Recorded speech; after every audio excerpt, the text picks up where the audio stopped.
قل يا عبادي الذين أسرفوا على أنفسهم قل يا عبادي الذين أسرفوا على أنفسهم لا تقنطوا من رحمة الله إن الله يغفر الذنوب جميعا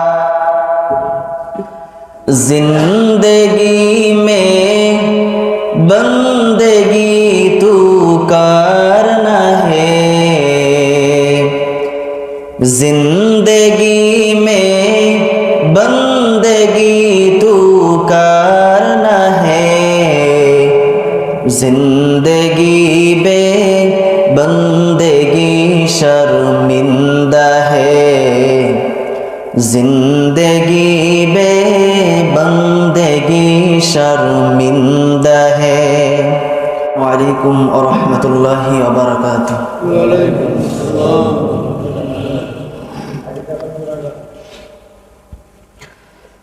अल्हम्दुलिल्लाह अल्हम्दुलिल्लाहिल्लज़ी जअल अश-शम्स वल क़मर बिहुस्बान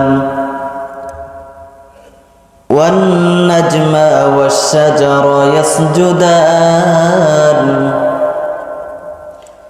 وفضل زمانا على زمان كما فضل مكانا على مكان وإنسانا على إنسان ونشهد أن لا إله إلا الله وحده لا شريك له ونشهد أن سيدنا ومولانا محمدا عبده ورسوله أما بعد فأعوذ بالله من الشيطان الرجيم بسم الله الرحمن الرحيم وقال الله تبارك وتعالى في القرآن لا تقنطوا من رحمة الله إن الله يغفر الذنوب جميعا وقال النبي صلى الله عليه وآله وسلم القبر روضة من رياض الجنة أو حفرة من حفر النار صدق الله المولانا العظيم وصدق رسوله النبي الكريم ونحن على ذلك لمن الشاهدين والشاكرين والحمد لله رب العالمين اللهم صل على محمد وعلى آل محمد كما صليت على إبراهيم وعلى آل إبراهيم إنك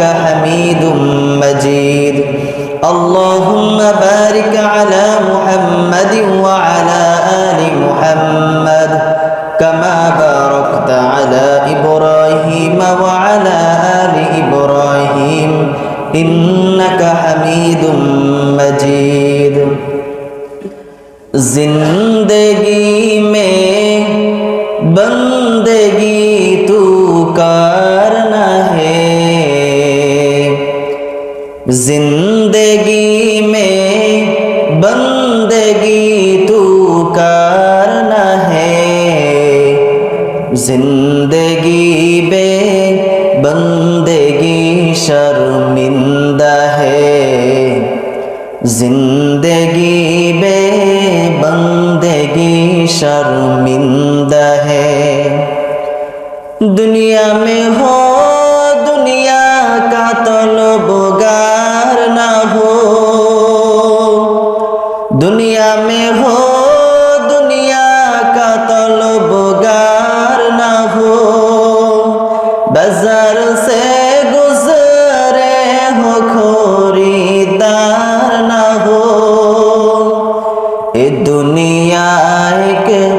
मिसले कागज फूल है, ए दुनिया एक मिसले कागज फूल है।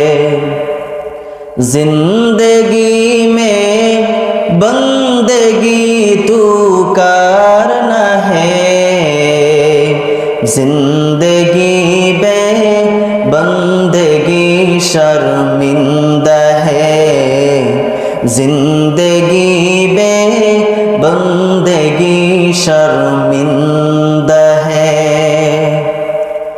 মহান আল্লাহ তাআলার দরবারে অগণিত শুকরিয়া, যে মহান রব্বুল আলামিন খুবই ঠান্ডার মধ্যে জুমার দিন জুমার নামাজের উদ্দেশ্যে গোসল করা সুন্নাত, সে সুন্নাত আদায় করে আল্লাহ রব্বুল আলামিন দুনিয়ার মধ্যে সবচেয়ে উত্তম জায়গা মসজিদে আসার তৌফিক দান করলেন। সে আল্লাহ তাআলার দরবারে আমরা অন্তর থেকে শুকরিয়া আদায় করি, বলি আলহামদুলিল্লাহ। কবর ডাকে আনা বাইতুল ওয়াহদা, আমি একাকিত্বের ঘর, আমার কাছে কোনো বন্ধু বান্ধব নাই। ঘরের মধ্যে একাকী শুয়ে থাকতে আপনার ভয় লাগতো, কিন্তু কবরের মধ্যে আপনাকে শোয়ানো যখন হবে একাকী, আশেপাশে কোনো কিচ্ছু নাই, আপনি কিভাবে থাকবেন চিন্তা করে দেখেছেন কখনো? এজন্য মালাকুল মউত তো চলেই আসবে, আপনি মৃত্যু থেকে বাঁচতে পারবেন না, মৃত্যু থেকে বাঁচতে পারবেন না। এজন্য ভাই, হাতে ধরি পায়ে ধরি আপনি ভালো আমল করেন, আল্লাহকে এবং রাসূলকে রাজি এবং খুশি করেন, দেখবেন আল্লাহ তাআলা এবং রাসূল যদি খুশি হয়। আপনি অনেক গুনাহের কাজ করেছেন, বলতে পারেন হুজুর অনেক গুনাহের কাজ করে ফেলেছি। আপনি অনেক গুনাহের কাজ করে ফেলেছেন, তাতে সমস্যা কি? সাহাবীদের ইতিহাস খুলে দেখেন, দাহিয়াতুল কালবির ইতিহাস দেখেন, কত গুনাহগার ব্যক্তি আল্লাহ তাআলার কাছে তাওবা করেছে, মাফ পেয়ে গেছে। আপনি কি গুনাহ করেছেন? বনী ইসরাঈলদের মধ্যে একজন ব্যক্তি 100 জনকে হত্যা করে আল্লাহর কাছে তাওবা করে মাফ পেয়ে গেছে, আপনি তো 100 জনকে হত্যা করেন নাই। এজন্য নৈরাশ হওয়া যাবে না, নৈরাশ হওয়া যাবে না। আল্লাহ তাআলা বলেন, قل يا عبادي الذين أسرفوا على أنفسهم قل يا عبادي الذين أسرفوا على أنفسهم لا تقنطوا من رحمة الله إن الله يغفر الذنوب جميعا। এর বান্দা, পাহাড় পরিমাণ গুনাহ করে ফেলেছে, কোনো ভয় নাই, কোনো চিন্তা নাই, আমি আল্লাহ তাআলার রহমত এর থেকেও অনেক বেশি। জোরে কোন সুবহানাল্লাহ। একটা মানুষ হাজারো অন্যায় করার পর আল্লাহর কাছে যদি মাফ চাই, তাহাজ্জুদের মুসল্লায় দাঁড়িয়ে যদি তাহাজ্জুদের নামাজ পড়ে আল্লাহর কাছে যদি মাফ চাই, আমার আল্লাহ রাব্বুল আলামিন কিন্তু মাফ করে দিবেন। সুবহানাল্লাহ। কি করে দিবেন? মাফ করে দিবেন। শুধুমাত্র ঠোঁটটা বাঁকা করে চোখের পানি ফেলতে হবে। আয় আল্লাহ তাআলা, জীবনে অনেক গুনাহের কাজ করেছি, দয়া করে মাফ করে দেন। ও আল্লাহ তাআলা, এত গুনাহের কাজ করলাম, আমার গুনাহ এত হওয়ার পরেও তুমি আমার রিজিকটা বন্ধ করে দাও নাই রে আল্লাহ। এত অপরাধ করার পর আমার নিঃশ্বাসটা আজও চলতেছে। ও দয়ার মালিক, আজকে থেকে তাওবা করলাম, জীবনে আর কোনোদিন গুনাহের কাছে যাব না। এভাবে যদি কোনো বান্দা অন্যায় করার পর কান্না করে, আমার আল্লাহ রাব্বুল আলামিন সেই বান্দাকে মাফ না করে থাকতে পারে না। একটা সন্তান হাজারো অন্যায় করার পর মাকে যখন মা বলে ডাক দেয়, বাবাকে যখন বাবা বলে ডাক দেয়, হাজারো অন্যায় করার পর মা কিন্তু ওই সন্তানকে ফেলে দেয় না, বাবাও কিন্তু রাগ করে না, কাছে টেনে নেয়। ওই মা বাবার থেকে লক্ষ কোটি কোটি গুণে মায়া আল্লাহর বেশি। এর নবীর উম্মতের দল শুধুমাত্র একটা কাজ, হাজারো অন্যায় করেছি, এমন কোনো অন্যায় নাই যা করি নাই। 5 ওয়াক্ত নামাজ জিন্দেগিতে 1 ওয়াক্ত পড়ি নাই। ও দয়ার মালিক আল্লাহ, দয়া করে মায়া করে আমাদেরকে মাফ করে দেন। এভাবে যদি আপনি আল্লাহর কাছে মাফ চান, আমার আল্লাহ তাআলা কিন্তু আপনাকে মাফ করবে। শুধু তাই নয়, মাফ করবে শুধু তাই নয়, বরঞ্চ আমার আল্লাহ তাআলা আপনার যাবতীয় গুনাহকে নেকের দ্বারাও পরিবর্তন করে দিবেন। সুবহানাল্লাহ। ভালো কাজ করা লাগবে কিনা বলেন?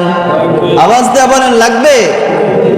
কবরে যাওয়ার প্রস্তুতি গ্রহণ করে নেন। কবরের মধ্যে যদি আপনি যান আমল ছাড়া, হাদিসের মধ্যে পয়গম্বর বলেন দুপাশের মাটির চাপ এমন ভাবে আপনাকে দেওয়া হবে, আপনি সহ্য করতে পারবেন না, সহ্য করতে পারবেন না। এরে আল্লাহর বান্দা, শুধু তাই নয়, কবর, মিজান, হাসর সব জায়গায় আপনার শুধু আযাব আর আযাব শুরু হয়ে যাবে। কাল হাসরের ময়দানে মানুষকে এমন ভাবে উঠানো হবে, আম্মা জান আয়েশা বলেন, এ পয়গম্বর, কাল হাসরের ময়দানে প্রত্যেকটা মানুষকে কেমন ভাবে উঠানো হবে? পয়গম্বর বলেন, হাসরের ময়দানে প্রত্যেকটা মানুষ উলঙ্গ হয়ে উঠবে। কিভাবে উঠবে বলেন? উলঙ্গ হয়ে উঠবে, পরনে কোনো পোশাক থাকবে না। চিন্তার বিষয় হলো, একজন বলতে পারেন, হুজুর উলঙ্গ হয়ে তো উঠবো, তাহলে অন্য জনের লজ্জাস্থানকে কেউ দেখবে না, না দেখবে না। মানুষকে যখন কবর থেকে উঠানো হবে, এমন অবস্থা হাসরের ময়দানে হবে, নবীরা পর্যন্ত বলতে থাকবে, ইয়া নাফসি, ইয়া নাফসি, আমার কি হবে, আমার কি হবে।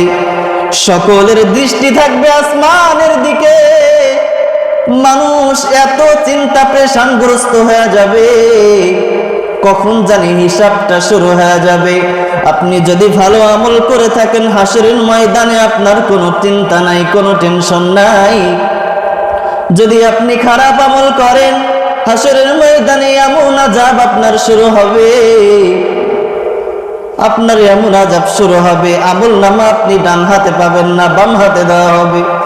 এর নবীর উম্মতের দল, যদি বাম হাতে আমল নামা দেওয়া হয়, তাহলে চিন্তা করেন আপনার ঠিকানা জান্নাত নাই, বরং জাহান্নাম। এরে আল্লাহর বান্দা, জাহান্নামের আযাব সহ্য করার ক্ষমতা আমারও নাই, আপনারও নাই।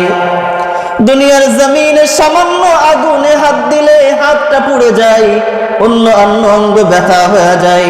হাদিসের মধ্যে পয়গম্বর বলেন, জাহান্নামের আগুনের এত তাপ, এক আঙ্গুল পুড়বে, শুধু এক আঙ্গুল পুড়বে তাই নয়, বরঞ্চ কলিজা পর্যন্ত পুড়ে ছাই হয়ে যাবে, এত ভয়ঙ্কর আগুন। এই যে কয়েকদিন আগে বেনাপোল এক্সপ্রেসে আগুন ধরে 4টা বগিতে কত মানুষ পুড়ে চলে গেল। এরে আল্লাহর বান্দা, আগুনে কত মানুষ মারা যায়।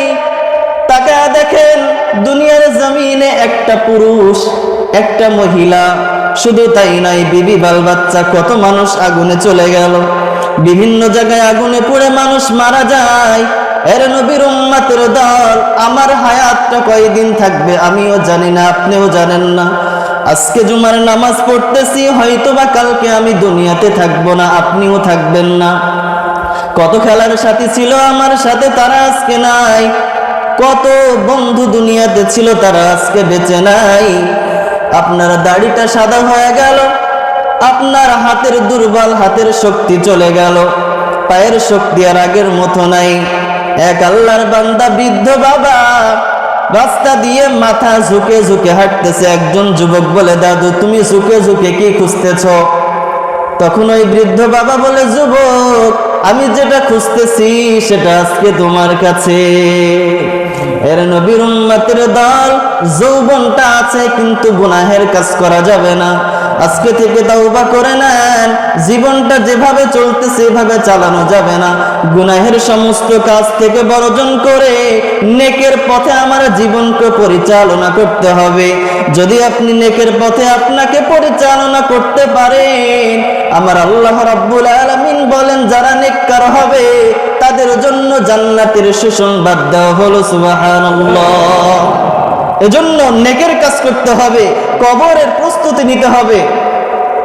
আমি আবারও বলতেছি, কবরে কিন্তু ছাড় আপনাকে দিবে না। কবর কি বলে প্রত্যেক দিন, আমি অন্ধকারের ঘর, আমার মধ্যে আলো নাই, তুমি আলোর ব্যবস্থা করে আসো। দুনিয়ার ঘর সুসজ্জিত হয়, দুনিয়ার জীবন সুসজ্জিত হয়। টাকা পয়সা দুনিয়ার উপরে যদি আপনি একটা ঘর করেন, বিল্ডিং বালাখানা করেন, সেখানে সুসজ্জিত করার জন্য আলোর দরকার হবে, সুন্দর বাতাসের জন্য ফ্যানের দরকার হবে, এসির দরকার হবে, সুন্দর বিছানার ব্যবস্থা হবে। এই দুনিয়ার জীবনের ঘরটাকে সুন্দর করার জন্য আপনি এত কষ্ট করলেন, আপনার মাটির নিচেও তো একটা ঘর আছে, আপনি সেটার জন্য কেন চিন্তা ফিকির করতেছেন না? আপনি দুনিয়ার জীবনের ঘরটা কত সুন্দর করে সাজাইলেন, কত সুন্দর লাইটের ব্যবস্থা করলেন।